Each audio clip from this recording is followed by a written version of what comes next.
Hi, welcome to Blacticulate, a podcast series featuring UK young black professionals, where we find out how they do what they do, so you can too.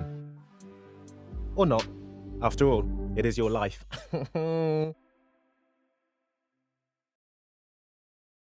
Hey guys, once again, welcome to another episode of Blacticulate. Always appreciate your support, your listenership. As always, guys, please let me know if there's anything that we can be doing better, because we're always trying to be better. Also, please do subscribe, leave a review, rate us on Apple Podcasts or wherever you get your podcasts from, because it really helps. I do want to give a shout out to the Shout Out Network for doing their first ever podcast festival. Like anything that's a first and something that is quite large like their festival was, there's bound to be a bit of hiccups and whatnot, but I think overall it was awesome. It was great meeting some of you guys who listen to the podcast, so I appreciate you guys coming up and just making yourself known. Hopefully they'll be doing it next year, but we'll find out. So today's episode is amazing. We've got Sebastian Thiel, who is an award-winning filmmaker and digital social entrepreneur. We talk about his mind frame, the words he doesn't like, how he goes about doing the right thing, which in itself makes it to be a good thing. Hopefully that will make sense when you listen to this episode. We talk about how he does what it is he does and what best pieces of advice he can give so we can too. But just genuinely, Sebastian Thiel, if you don't know of him, he's phenomenal, and hopefully this conversation will enable you to understand who he is just a little bit better. Without further ado, I bring to you Sebastian Thiel. All right. No, I'm joking. I always imagine that. Who was that said that? Kevin Hart, right? Yeah. All right. You're going to learn today. Have you seen him live? I haven't. Is he decent? He's sick. I've seen him every time he's been here. Which one? Which tour did you see? Oh, wow. Yeah. Oh, you're a big fan? Yeah, I saw him when he first came. He done it in Indigo. Indigo, yes. Indigo O2, the O2. small one. Yeah. Then after that, he was just in all That's the big it. ones. He can command whatever he wants, right? Yeah. All right, bless. Guys, the voice you hear in there is Sebastian. Is it Thiel? Thiel. Apologies. It's all good. Because that TH is what... okay. Sebastian. It's a difficult one, isn't it? Everyone says. Most people say Thiel anyway. Yeah. I mean, loads of people will know you, but for those who don't know you, can we just almost kick off with who you are, how you identify yourself, and we just sort of roll from that, if that's cool? Okay. So I'm a filmmaker, founder of UpShot Entertainment, and I identify myself as a human being. Okay. But you biracial? I see myself as African. Okay. So it's not even I see myself as that. I was born in Zambia. Right. My dad's mixed race, so he's Zambian and German, and my mum is Zambian, Malawian, South African. She's a blend. Mixed. A blend of goodness. But she was born in Zambia, grew up in Malawi. Right. And me and my sister were born in Zambia. So okay. Culturally, how we were brought up is like Africans, really. I'm the only person that wasn't African was my granddad, who's German. Right. And he lived most of his life in Africa, so... Did you live there most of your life? Or? No, I came when I was 3. 3 years old? Yeah. Okay, you and your family just moved? Yeah. Why? Better life here. Oh, is it? Or to set up and to do something, isn't it? Right. Yeah, no, I get that. Yeah. So you mentioned your sister. It's just you and your sis? Yeah, me and my sister. Yeah. So where did you grow up then when you moved from Zambia? Where was the first place we lived? I think we lived in Golders Green. Oh, okay. With the Jewish community, yeah? At the beginning, when we first came here for maybe a few months or a year or something like that. And then we moved to Burnt Oak, where I lived most of my childhood up to about 14, 15. And after that, Edgware, then near Kingsbury, and then Wembley. And then I've moved a lot. Interesting. Yeah. I remember I used to go to school in Kingsbury. Is it? Back. Yeah, Friant Primary School. I don't know. Okay, say that. Friant. What is still called that? I don't know. Friant? Lie? Their No, names. what is a Friant? I don't know. That's his name or? I don't know. All the schools have weird names, man. I went to Ravenscroft, a secondary school called Ravenscroft. Yeah. That Don't know sounds what like Harry Potter. is, but yeah, it does sound like some Harry Potter stuff. Ravencroft School. All right, easy, calms. So the reason why I've actually got you here is because predominantly my platform is all about trying to teach people how to do what it is my guest does. Now, you having your own company, as well as being a videographer, creative, amongst other things, I almost want to try and figure out how do you do it and what the best practices are, so those who are listening can, if that makes sense. So should we start with, did you go to uni? Did you go to school? Did you study? Did you always want to do this? I dropped out of college. Okay. And in terms of always wanted to do this, no, not at all. I'm not one of those, when I was 7, Dad bought me a camera on Christmas and I knew it's not that kind of story. So I was heavily in sports. I still am, but I was heavily in basketball, and I thought that's what I was going to do for the rest of my life. Right. And then that never worked out when I was about, how old was I? First year college. Say me and 16? all my friends and all of that were at the airport. Like, we were meant to go on. It's a long story. No, hit me. That never worked. It's okay, cool. Well, basically, we were meant to go to a basketball camp to get a scholarship. Like, everything was on its way. Six of us were at the airport, and then the coach comes back and he says, there's been a problem with the tickets, we couldn't go, and blah, blah, blah, blah, blah. Whilst you're at the airport? Whilst we're at the airport. And then the next day, he was like, okay, cool, hang tight for the night, and then we'll see if we can sort it out. It never got sorted out. And you've got to think, I was at the airport, I've already said bye to people. Yeah. All your enemies, you're like... My mom, even my parents, I never even told them. Because I was like, I didn't want them to think something was dodgy. I was like, you know what, let me see if I can sort it out first, and then I'll tell them if it doesn't. But what happened? Yeah, so that kind of that happened, and those kind of things happen year after year. And same coach. No, I was gonna say just different coaches. Different coaches. Fam ain't learning out here. Basketball in this country was just it's not the best. But and then a year after I started UpShot, I started doing t-shirts. The t-shirts were like a hobby. It was like I was doing graphic designing on the side when I was doing basketball. Okay. And I started making t-shirts to make a bit of money. And then in that year when I was doing the t-shirts, they started to do quite well. Like we got a lot of, I don't want to say hood celebrities, but I mean up and coming. Yeah, people known. Yeah, people that were known, that weren't, massive stars as they are now. So like the Chipmunks, Wretch, Gets, Bashi, like those kind of people either holding up the t-shirts or wearing them. And then so it started to do a bit well. The basketball coach came to me within that year and said, we're going now. Would you like to come? I was like, no, give it to someone else. Yeah. Who wants opportunity more than me right now. Because the t-shirts were doing well. I think I was bitter as well. I was a bit like, go and do it.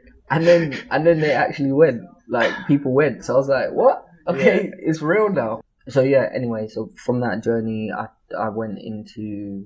continued doing the t-shirts. And then I think in my head, I've always had this mentality of, don't stop what you're doing because you don't know how close you are to where you want to be. Because that's what happened with the basketball. I could have had what I wanted. Right. You're not regretful of that, are you? It's not regretful, but it's a lesson, isn't it? It's a lesson with what I'm doing now. Okay. It's so like, resilience. Because some people, resilience and persistence. Because what happens is you quit when you you can be quitting when you're like on right next to where you want to be. So it's about like, for me, being persistent, not giving up, sticking to what you're saying you're doing. When can you recognize to quit though? Because sometimes we can be a bit deluded in thinking, we're making progress or it's going to get there eventually. And it doesn't. Like, when should we stop all our efforts and See, that's I've always found that difficult because there's some people that, you know, I always have this mentality of like sticking to what you're doing and you become better. Yeah, for sure. But what about people that just aren't good at what they're sticking to? Yeah. I don't know, because the thing is, what I've stuck to, I've been quite good at from the beginning. Good at. Yeah. Whatever I stick to, right. I haven't ever, but it might be because I do things that I don't know if it's really passionate about, or things that lean towards what I know I can do. I don't know. Yeah. I mean, you've got to have confidence in yourself. I wonder if you've had friends or family. It might be like, say I'm not gonna get up and say I'm gonna be a singer and then be persistent and say I know you can probably learn how to make your voice, you know, better for sure. Better. Yeah. But I wasn't born to be a singer. I'm not gonna be deluded and say I'm going to be the greatest, the next, you know, Maxwell or something. Yeah, it's not going to happen. So how do you maybe it will if you believe enough. I don't know. It's a difficult one. I think the very notion of belief is that you believe, so no one can tell you otherwise, and you'll do everything in your power to make it. But I think the marketplace, it depends on the context, but the marketplace often tell you or give you the honesty. Yeah. Do you know what I mean? I'm not buying with your product or service because you're just not of the standard. Yes, of course. But do you think if you practice for long enough, maybe there will be a time where it changes? Yeah. And then what? Don't quit? Like, say, you know, all these people that we say, oh, you're deluded. Yeah. Like, you know, I've known some people that are like maybe not so great at basketball, and everyone's like, oh, he's not so good, but they stick at it for so long, and they're so consistent that. Boom, like now some of these people are playing in like Europe and stuff, but they couldn't play then. So it's like maybe there's something to be said with practice, like 10,000 hours. You know how Malcolm Gladwell coined that. Yeah, 10,000 hours is the difference between good and genius and stuff like that. Yeah. But the question I will always ask is, well, can you be practicing down something that is just clearly going to be a lot more difficult for you? Is it better for you to shift that pivot to something you've got more of an innate talent to? And how do you recognize those two? But you know, you're right. You know what? You're right. I think that's true. But then at the same time, I don't know. I just do what I love, so it's hard for me to say, you know, because you're great at numbers, just stick to the numbers. But generally, people are good at what they enjoy. I don't know. Yeah. There's this great book. I forget what it's called, but it's by Sir Ken Robinson. Yeah. Oh, it's going to kill me. I'm sure it's I know who you're talking about. That great TED Talk, which is the one that education kills creativity. But he was talking about flow, and he was speaking to this lady who was a prodigy when it came down to the piano. Yeah. And after she did a gig or something, he went up to her and goes, "Hey, how'd you find it? Did you enjoy it and stuff?" And she was like, "Yeah," you know, she gave that canned answers that she normally does. And he goes, No, you're not listening to me. I was like, I'm asking, did you enjoy it? And she goes, well, you know, I've been doing it for so long. He says, no, listen to me. Did you enjoy it? She goes, well, here's what I really enjoy. I enjoy reading. I enjoy doing this. Just because she was being pushed, you know, shoehorned into doing something that she had a talent for, all of a sudden, you know, she put that 10,000 hours, plus she became a genius, a prodigy, and all of that accolade. Yeah. But what she really enjoyed and wanted to do was read and be like a book critique. Yeah. So I was like, do that. And he goes, what you'll find out quite quickly is if you enjoy doing something, 5 hours feels like 5 minutes. If you don't enjoy doing it, 5 minutes can feel like 5 hours. Yeah. So if you can always just figure out what it is and just your world that you enjoy doing. Then... Yeah, that's so true. That's interesting. I wonder if she's a good book. I hope. But she's enjoying it.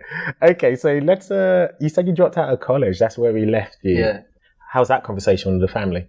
Oh, well, it wasn't, hey, I'm dropping out of college. It was more like, I'm taking a gap year and I just never returned. Okay. So that's what happened. So the conversation was just talking to them about, taking a gap year. I'm going to start up this business and then kind of prove myself, and then just never returned. Really. Right. Yeah. Did they put any requirements, like parameters? If you're going to do this, then I want to see these results. Or No, but that's because they know my character. right, speak on that. Like, I think they know, like, my parents, they're not super strict because they didn't need to be. Right, gotcha. When we became older, when me and my sister became older. Obviously, when we were younger, obviously, they were quite strict. But I mean, in terms of parameters around this, they didn't have to put parameters because they trust me. The upbringing. To do what I'm saying I'm going to do. You know, if I'm saying I'm going to be serious and do this and so on and so forth, they would let me do it. Looking back now, it's like, oh, bro, like, they really trusted me. What do your parents do? So my dad was a bus driver and my mum, care worker. Okay, seen. So for them, She's a bit of a creative as well. So she does like, she done flowers and cakes and all these types of things. seen. So you've always sort of been surrounded around the creativity. Not really. It's that. You see, I tried to shoehorn that for you. I know you did, but no, it is creative, but it's not. I don't think we're surrounded by creativity. It's really weird. I don't understand how me and my sister are both in the film industry. Yeah. She's an actress. I'm a film director, and it's like, yeah, I have no idea how that happened. Really. Can we almost try and distill that? How did that happen? Maybe we watched a lot of films. Right. So back in the day, there was like an off license, and then when they'll have parents or family will have like parties and they go and get alcohol and stuff, there was an off license with loads of videos and VCRs and stuff, and we'll always hire videos and watch loads of videos. So maybe from that, I don't know, but everyone watches videos. I don't know how that translates into what you're doing now. And then I know back in the days, I was speaking to my mum about this, and I was saying, did we look like we'd be actors and directors and blah, blah, blah. And my mum was saying she thought I was going to be more of the actor or performer. Yeah, because when I was young, I always wanted to do stuff like do dance classes or do acting this or do this or do that. So yeah, don't know, it's weird. Yeah, okay. One thing that I did enjoy actually, if we look back to secondary school, my dad bought a camera. See, now I sound like that makes sense. Yeah, I see you. But he bought a camera, and then he was just talking about document like memory, like your memories of your journey, of your school and things like that when you're leaving and all of that. So yeah, you still got those tapes? It was more of I've got loads. Yeah, that'd be awesome. Yeah. Especially that'd be so grainy and old school. Yeah, I should try and look them up, actually. Yeah, 100%. So okay, that was funny. Yeah. What would you do with it now that you think about it? You never know. Could make it a series. Have you seen that series of what's his name? There's a series on TV where he's based the characters off of his brother and sister and mother and this and that, and at the beginning or the end of each show you see the clip of the original. Yeah, that'll be sick. No, I haven't seen it. I mean, for me, TV, I ain't gonna lie to you, or something like that. I can't remember finding it. Yeah. I normally, if someone tells me to watch something because they know me, so I'm gonna listen to them. But I don't have a TV in my room. My laptop is everything, Netflix, Amazon Prime, a lot. But okay, so actually, I have a question that all my listeners now want me to bring back. So I always normally say there's always great stories, especially us being black, where we remember feeling black. Yeah. Do you know what I mean? I mean, we know we're black, that we were made to feel black. Do you have any of those stories? Like I remember a time when you were black, or you knew you were black because. Not really, because I really think of myself as African, but at the same time. Okay, do you separate black and African? I think they're different things. Tell me, if you don't mind me asking. Because I think African, it feels more like a culture, isn't it? And black to me is it's a complexion, it's a color. Okay, that's interesting. Yeah, okay, I get that. I don't know. It feels different. It's more like how to describe the way someone looks on the outside. Yeah. I actually get that because Caribbeans and Africans, they might culturally be slightly different.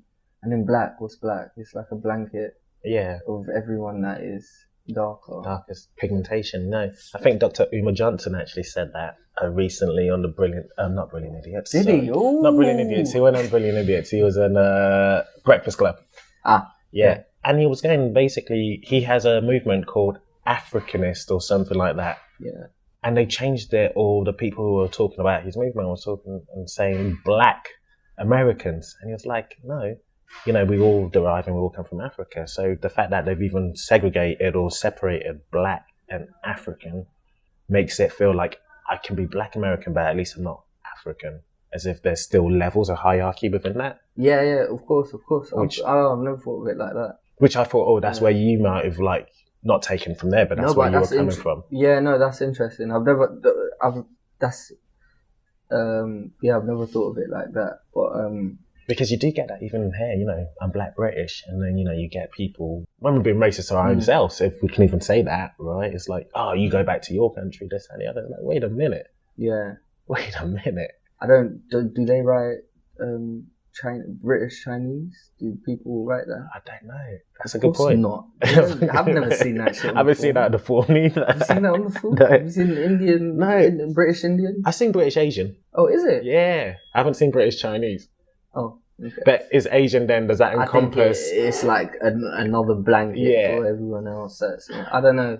Yeah.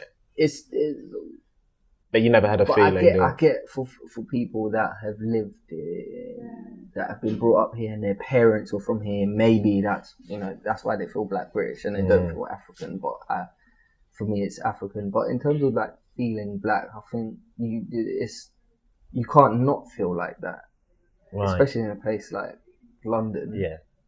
If you're aware anyway, there's so much. How can I say? As a filmmaker making the type of content that I do, I'm very conscious and aware of how we're perceived in media, which probably makes me quite conscious and aware of how I'm perceived as an individual. And I think it wouldn't be as much if I was darker in complexion, because there's always some sort of you always have this whole it's like a black spectrum or whatever. Oh, colorism, yeah. And okay. then I don't. So light skin privileges and stuff like that. Yeah, and I don't. And I've if people look at me, they probably won't even think I'm from Africa anyway. Right. So I wouldn't. There's no way I would know how it feels to actually be black in terms of the complexion. See, even when I'm speaking about this, you can see how can, when you say black, it's hard because someone listening to this, they might not know my complexion. Yeah, 100%. And black, it's the color, isn't it? I mean, we are talking about identity politics here, and we're talking about culture, and we're talking about all the nuances and the layers that it entails. Yeah. But the thing is, especially from a professional context, which we're going to move into, has that hindered? Has that been a challenge? Have you not had opportunities because of your race? Do you know? I don't give a shit. Okay. Are we allowed to swear? Yes. I don't give a shit. I don't care. No, to be fair, obviously, you feel these types of things in the industry, especially. There's a lack of diversity. There's not a lot of we don't have a lot of content or whatever, and when we do, it's majority of the time it's either not well made or it portrays us in a bad way. Right. But my approach has always been just do things online. I see that. Like I was always like, YouTube gives us the opportunity to do what we want, when we want, how we want to do it. Yeah. So there was no excuse. It's like, if they're not gonna put our content on TV, then I'll just do it online. Yeah. It's still getting viewed by people, which I make content to get viewed by people. It's getting viewed by people. I can find a way to make money from it. I'm happy. I'm done. Okay. So then for me, it was like, if I then get my content to a big audience, and then these people pay attention, then they'll come to me. Which is what's happened, right? Currently. Yeah. Okay, so So I've always been. You've always had that just mind try frame. to focus on myself, because what happens is you carry on, you try and knock on doors, and you get doors shut in your face. It's like I'm not in that game. Like right now there was not right now, but there's an opportunity with the internet to do things differently. Yeah. Don't forget begging for permission. You don't need permission. You can just make it, and then people realize. So. And you can make it on a shoestring budget, but then would that not compromise the quality after? Because I mean, for me, if we can we talk about the living? Yeah. Okay, So you're a filmmaker first and foremost, right? How did you start that? Do you remember your first film and before you started getting recognition, or did you just start your company straight away? No, it wasn't even film company. So before it was t-shirts. It was t-shirts apparel. Then I done an advert for a t-shirt. It's called "How Not to Chat Up a Girl" with A. Comedian, and then that went viral on like World Star Hip Hop and all these different sites. Then I started to see the power of film more. Okay. So I was like, oh damn, like these videos doing better than the t-shirts. So maybe I should rethink what I'm doing in life. And then I just started to get more interested in video. Learn how to edit through tutorials on YouTube, right? And jump off TV actually. Okay. I worked there for about a year or half a year. They taught me how to edit. What tool do you use? Back then it was Final Cut 7 or something. So I'd done that. Then I started up the company. I wasn't filing any accounts or anything. I got fined about £600. No. Then I was like, shit, I need to learn about this stuff. Yeah. So then I made the company dormant. Well, my mentor advised me just make the company dormant and learn some stuff first, and then do it when you're ready. So I made it dormant, and then I think I went active with the company years after. Right.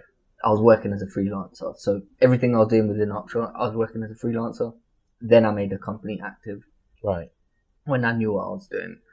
So within that time, UpShot was going through different changes. So from t-shirts to video events, I was doing loads of different things. And then I fine-tuned it just to video and film. Right, gotcha. So, and within that time as well, I was winning I was applying and fortunately winning like funding competitions. So that was what supported me. Do they still go on these funding competitions? Yeah, some of them. Can you name a couple? So Unlimited UNLTD, that was one for social enterprises. Mini Mogul was one.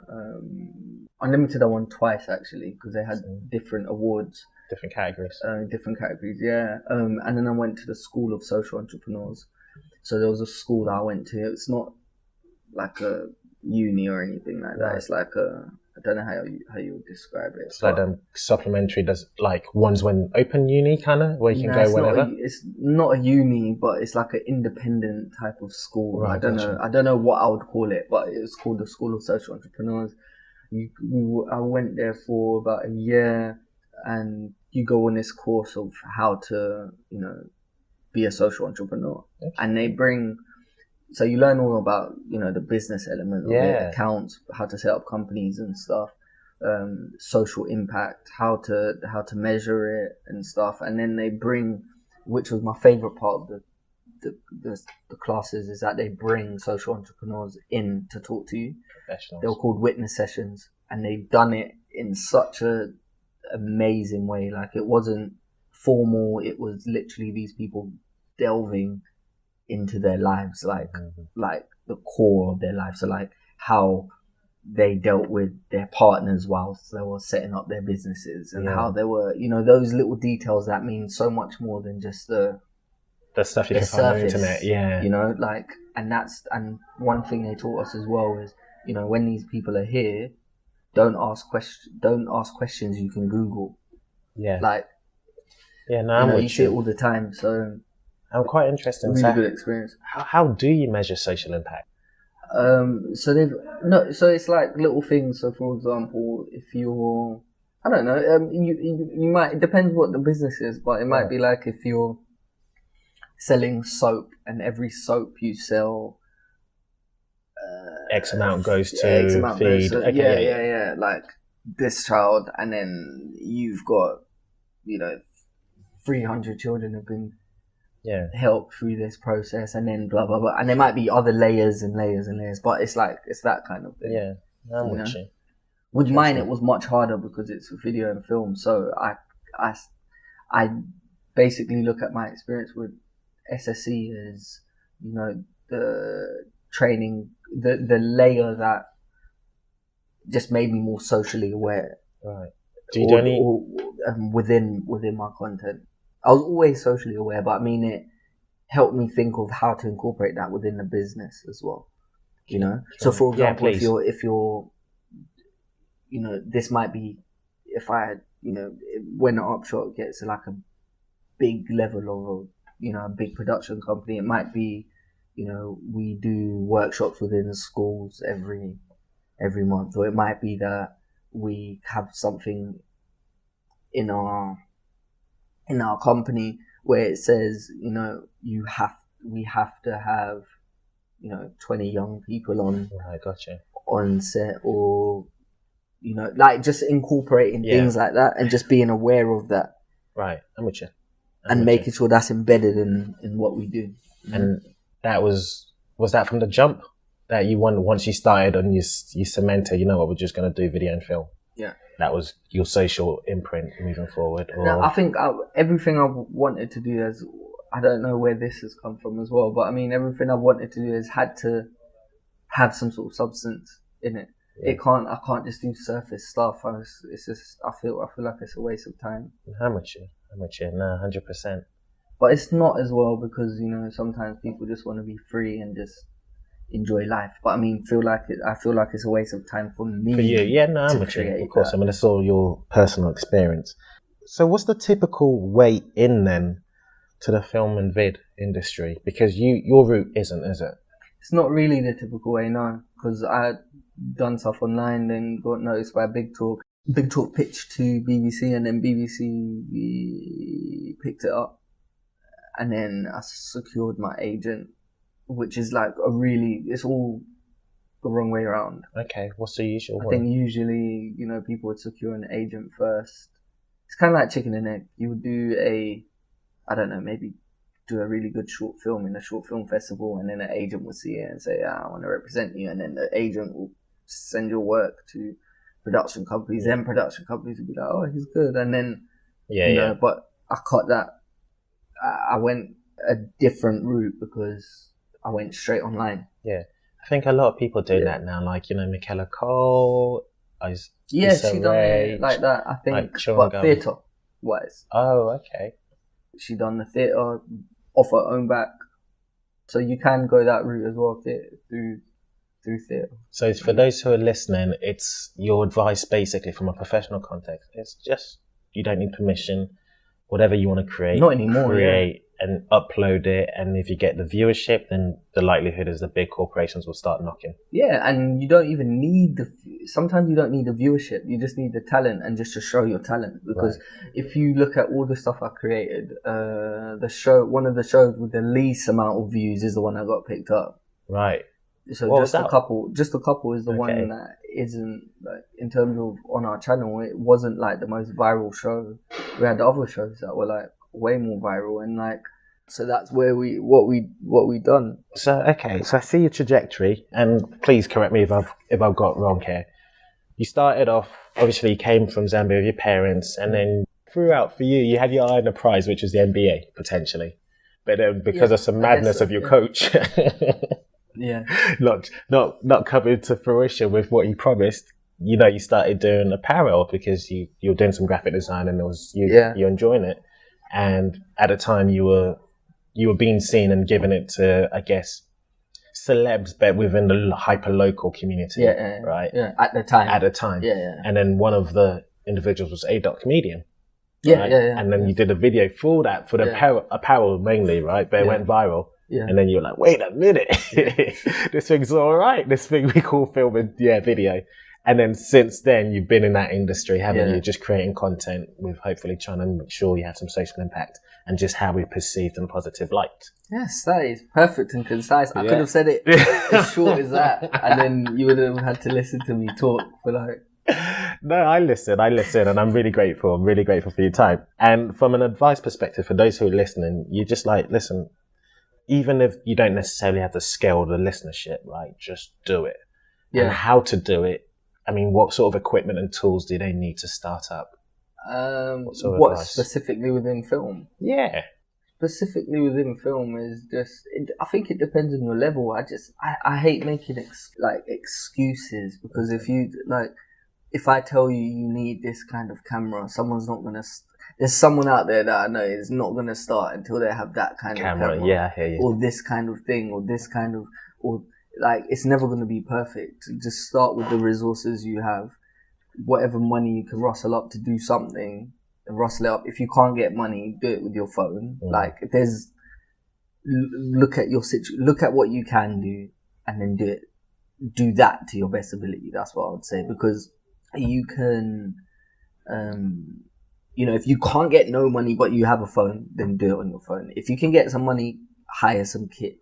If you can pull in some favors, Just be resourceful, whatever means necessary, do it. 100%. Be resourceful, be patient, and have perseverance. Yeah. I think those are some of the keys, because a lot of people in the industry, I've just seen a lot of people fall off through the years. Right. They just give up. Right. Like, it's not easy. It's not going to be. Instant you're not going to wins. make it quick, and when you're young, all these years feel long, but they're not long. Yeah.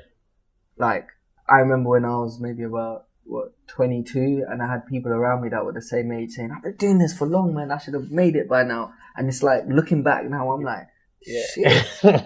Why were people talking like that? Yeah.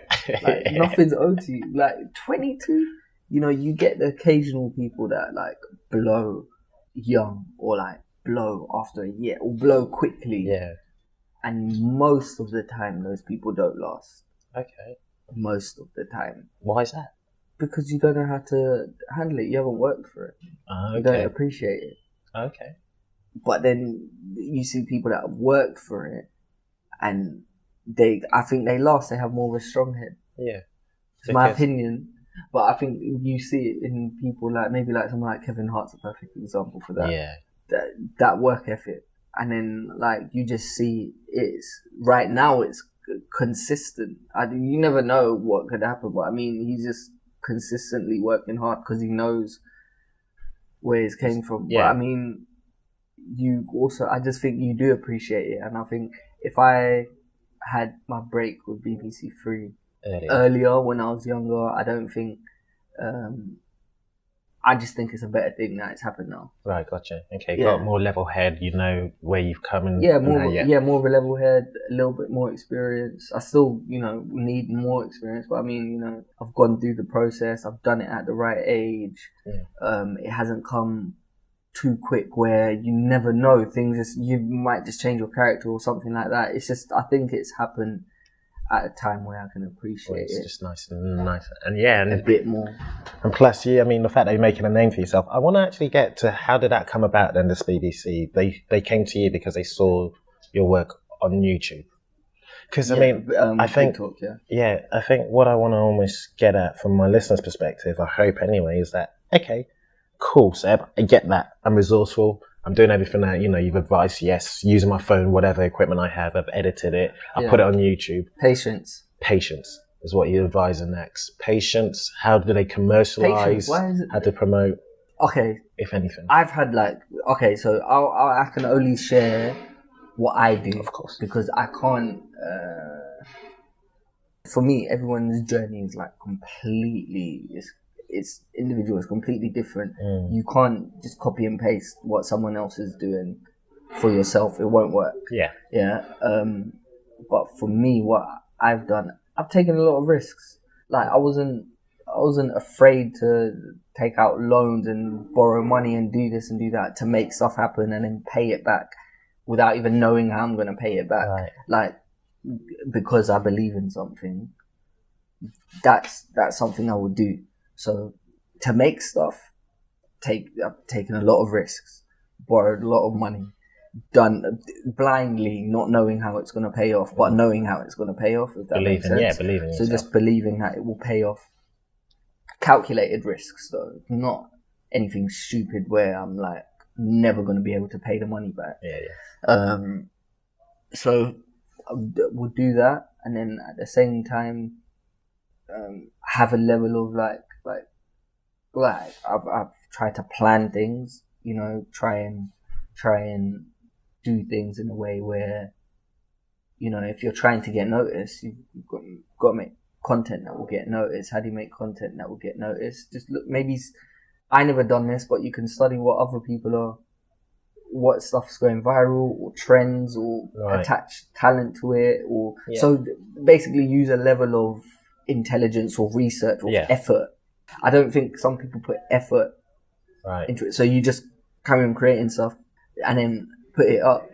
The effort might have been in you putting it together, but the effort behind the content as well is something that's important. I think you're right. People put Does that effort. make sense? Yeah, no, people put effort to start usually. Yeah. And then they fall off a little bit because it gets long, and they're like, just let's get it finished because I just want to get rid of the project, and they don't see that same energy and effort that they initially had. The energy and effort has to be within every part of the process. Yeah. So not just, so for example, you might be really determined to make something, but you never put effort into the writing of it. How is that your effort into making it? You could make it and you could have borrowed money and done all of this, but the writing is rubbish, so it's not gonna. Yeah, but I think it might not do what you want it to do, and maybe sometimes the effort might be the fact that you're not able to. You might not be able to do it. I don't know. I mean, there you go. Sometimes you're just not capable, so you might need to borrow or lean on people who are more capable. Yeah, 100%. Yeah. So no, I'm with you. But monetization, commercial, making it profitable and sustaining yourself. Online, I had to find other ways to make money. So I was making money through corporate videos and other videos, and then using that money to invest in UpShot. So it's not that the UpShot videos were paying, like it was more money to make than the money we'll get back from YouTube. So it was never a sustainable business model doing stuff on YouTube and getting revenue from them. Right. Didn't work for us. So that's why you have a corporate arm where you do corporate videos. Yeah, and that's why I do make money through other avenues. Yeah. Yeah. How'd you get that jobs? How'd you get those jobs? Word of mouth. Yeah. Really, most of the time, word of mouth. Business relationships, networking, putting yourself out there, creating a brand. Yeah. Contacting people, having a lot of meetings. Okay. Stuff like that, just being a bit, being really active. Yeah. All right. So Seb, I do want to round it up, and I normally ask light fire questions towards the end. Yeah. But before I do hit you with those, is there anything that you think, just in our conversation, that we've overlooked that it might be great advice, or certainly how-tos to get into being a film and video director, producer, such as yourself? Is there anything that we haven't covered that you're like, you know what, Ade? It's hard to say, because I think first you need to establish what you want to do. Like, within the ecosystem. What I mean by that is you can be a director. You can be a director tomorrow if you want. You just got to make some films. Right. But you're talking more to be in the industry, isn't it? Yeah, and sustain yourself and live in it. And thrive in it. I'm still learning, so it'll be hard for me to answer that, because my show came out this year, first thing on BBC, so that's really the first time I'm really in the industry. It's really weird because I used to get asked a lot to do panel discussions at industry events, but I was never in the industry. It always used to annoy me. Okay. Because I was like, you haven't picked up any of my shows or anything I'm doing. You also don't want to pay me to speak on this panel. And I'm not, but it's an industry event where you want me to inspire young kids about being in the industry, when I'm not in the industry. I'm doing stuff online with my own back, with my own money. So that really used to jar me. Right. So what I'm trying to say is for a long time, I was seen as being in the industry, and I wasn't even in the industry, but that's because of everything I had created online. Right. So I think it's important to know what you want to do, what you care about. If you want to be within the industry, then there's the traditional approach where it's this whole film festival, theatre.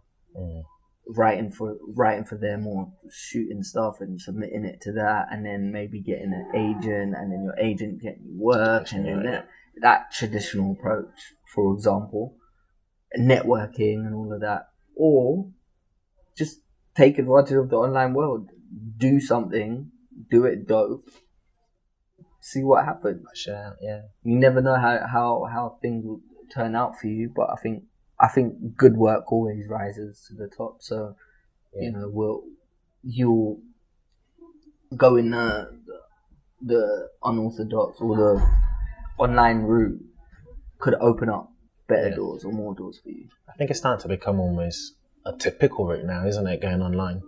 A what? Because a typical route, you say unorthodox, but now I'm actually seeing, I feel like I'm seeing a lot, especially self-starters, just putting their stuff online and just seeing how that goes. And you say you do good work, and I agree with you on that. But good is very subjective, isn't it? Yeah, like, it is. How does one qualify what good is? So the way you can never. That's a really good question. For me, when you do something, it's kind of like when you do something right. Yeah. So first do something right, and then it's preference. Speak on that. It's gonna be hard to explain, but I mean, like, okay, I'm gonna try and find a way to explain it in a weird way. Please do. I might go off on a tangent or whatever. But there was something I used to struggle with, this whole thing about trying to be the best and all of this, or doing things good and right, and I used to get muddled up with good and right. Right. Yeah, like, being good at something doesn't necessarily mean. Okay, wait. Let me find myself. Yeah, first. no worries. Take your time, G. Because I think it's a really interesting concept. The idea of good and then being right. I think if you always, for me, and this is something that I often try and struggle with, is who am I advocating for? Who am I accountable to? And so long as I'm serving them all the time, I know I'm doing something right. My core values, do you know what I mean? The why, my reason of why. Yeah. Now, how I go about doing it, whether it's good or bad, if so long as I'm serving those people and they're appreciating it, then it's good. Okay. Do you know what I mean? Say for instance, I'll put it in context, Seb, if for me, I'm responsible, my entire service is whatever I can do to help you. Yeah. Right? I don't necessarily know if what I'm going to be doing is helpful, so long as you tell me, Ade, this is what I need. And if I can do it, it's right, and I've done it. I've impacted your life positively. Yeah. But for someone else, that's like, no, that was shit. Do you know what I mean? Or that was rubbish. But to you, it was good. Because, again, we talk about subjectivity. And good is subjective. Okay, so but when you're saying right, you've got your thought. Okay. We have, no, I get what you're saying. But even with what you're saying, the way you see the word right is different to how I see it. Okay, hit me. So, because it's language, and I think it's just sometimes you just see words differently. Yeah, 100%. So the way I got muddled up with thinking that right and good is the same it's the same word. Right, gotcha. So what I mean by that is, like, so for example, if a teacher was telling me, say I do Kung Fu, so if a teacher's telling me, Sebastian, you're good, that would mean I'm doing it right. Oh, okay, gotcha. Does that make sense? I see that in that context, 100%. Yeah. So then I would focus on trying to be good. I hear that. Instead of doing it right. Yeah. Okay. Yeah. Gotcha. So in class, what your focus, this is what my Kung Fu teacher was, because we had this talk, and this is when it clicked for me. And then he was like, no, just focus on doing it right, not trying to do not trying to be good. Right. Yeah? I am with you, because does that especially make sense? from a So- martial arts perspective, technique is quite important. Yeah, and then what would happen, because it takes your ego away, because what happens is someone else will look at you and say, he's good, Yeah.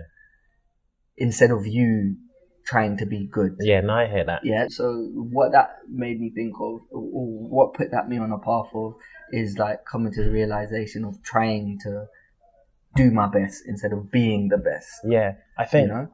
even if I can jump on that as well, Yoda said it. Yeah. He goes, there's no try. Yeah. Is you do or you don't. Yeah. Because when you try to be something, the notion of trying is like, it's conceited in of itself. Yeah. Do you know? Yeah, that's It's like, I'm trying to be cool. Nah, relax. Yeah. You're cool or you're not. Yeah. Do or you don't. No try. That's good.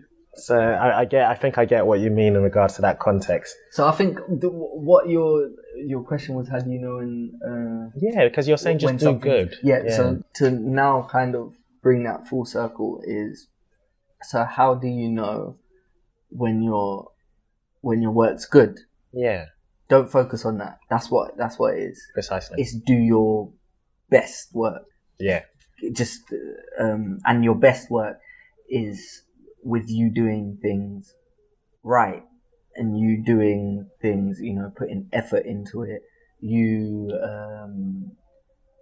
putting effort into like the technique and stuff, yeah, and then let other people say. precisely. Let them qualify for you. What I was trying to get at is your personal mentality towards it, Yeah, because that will mess you up. especially, yeah, I mean, compete against yourself as opposed to others as well. And I forget who said it. It might have been some form of mentor-student relationship anyway, like an education system, where the student handed in to the mentor like the work that the mentor asked the student to provide for the teacher. And, the student came back the following day and goes, oh, have you read it? Can I get a feedback from it? And he just gave it back to the student and goes, is that the best you can do? Student looked at him and went, all right, cool. Then he went off, did it again and handed it the following day. And then the following day after that, he went back to the mentor and goes, hey, can I get some feedback? And the mentor again, same thing, goes, is that the best you can do? Student looked at him and went, all right, you're right. Went off, again, kept on updating and He went never back. even read it, did he? He didn't read it, because here's the thing, right? Check it. So when the student came back for last feedback, you've literally not given me any feedback whatsoever, right? All you said is, this the best I can do? Yeah. He goes, okay, now I'll read it. Because there's no point in doing or handing in work that, so you don't feel that is the best you can do. Yeah. That's a really cool story, man. Yeah. But anyway, so Seb, let's get some light fire questions and let me get you out. I like that story. Yeah, and let me get you out your way, because I'm really grateful for your time. But insofar as any worst advice you've been given, just before I give you the fire questions, because we've been given good advice, but is there any bad advice that people need to, that you've been given? I can't remember, but I just the two you can't. I just hate those two words. You can't. Whatever it is, you can't. I just don't like that, and that fuels me. So whenever anyone's ever said that, Oh, interesting. I figure out a way. Okay. Or sometimes, on the flip side, it could be the best advice. It makes you realize maybe you can't do it that way, but you can do it the other way. But anything I believe I don't, if someone says you can't, it either fuels me to do it or fuels me to find another way to do it. It's interesting, because I think Michael It will Jordan... never make me say Yeah. I can't. I'll never leave saying that. Yeah.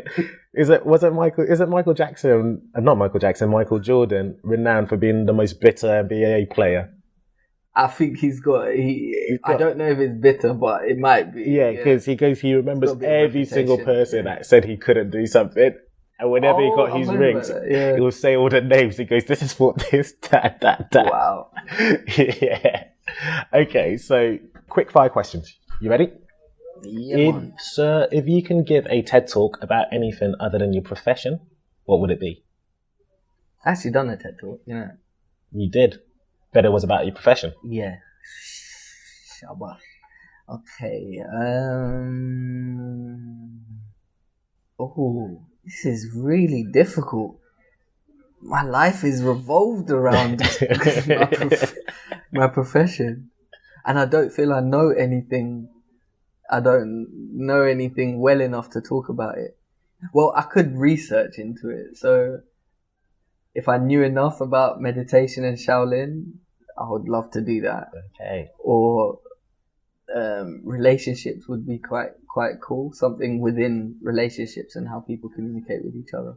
Like romantic relations. Yeah, I find it. I just find it so interesting. Because you're getting married, aren't you? Yeah, So, sorry, congrats having throwing that out there. Thank you, Is sir. that known? Thank you, sir. Well, known to whoever. To your friends or family. But I would never hide it. Yeah. It's not. Okay.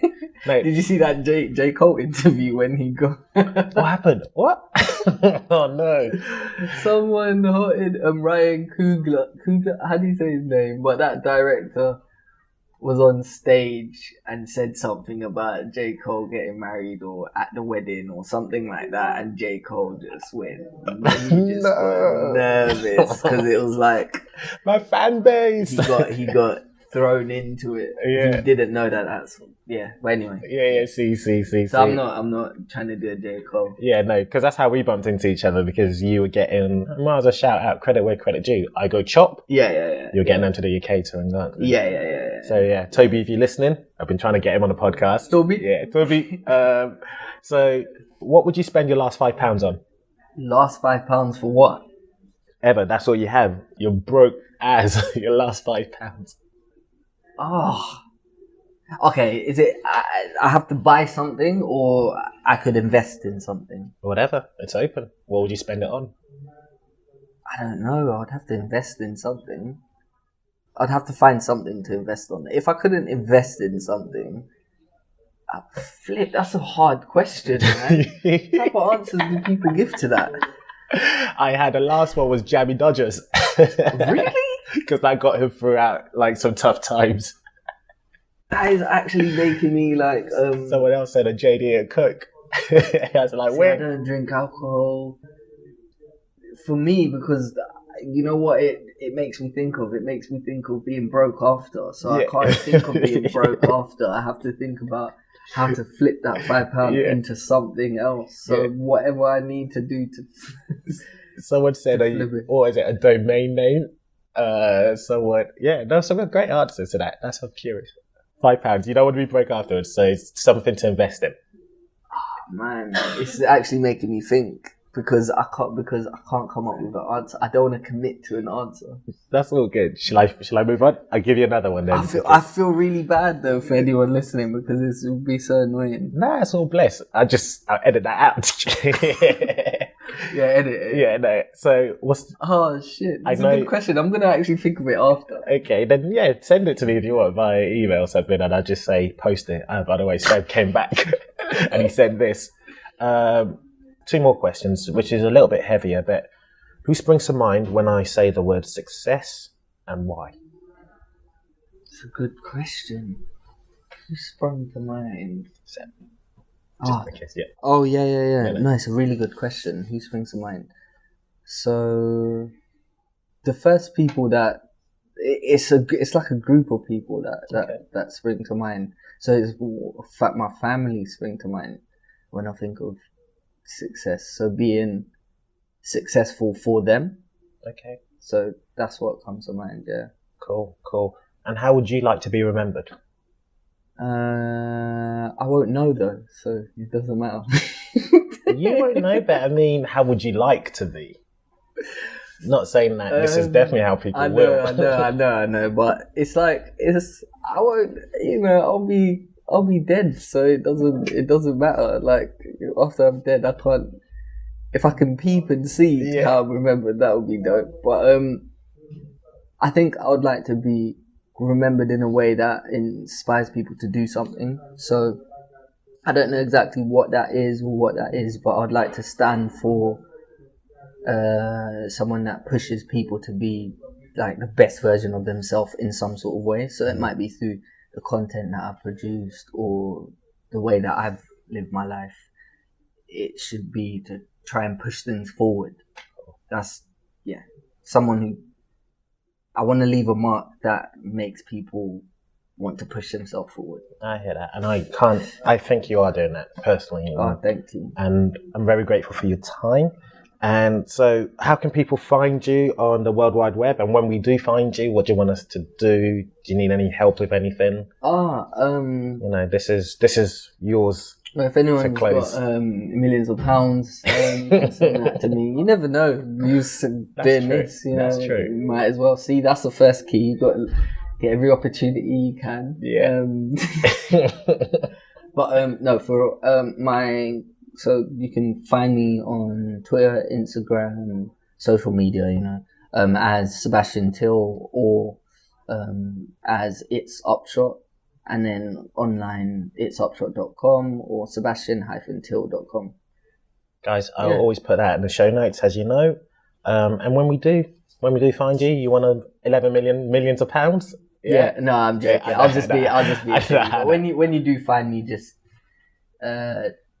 shout me. I don't bite. Happy to communicate with anyone.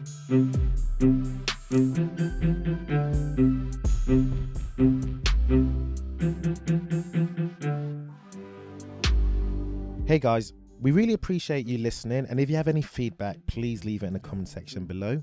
Also, all the info about the guests, the links and the resources we speak about will be in the description below. And last but not least, please do get in touch if you can teach us how you do what it is you do. Because after all, Blacticulate is all about empowering and upskilling the community. Thanks guys, you're the best. See you soon.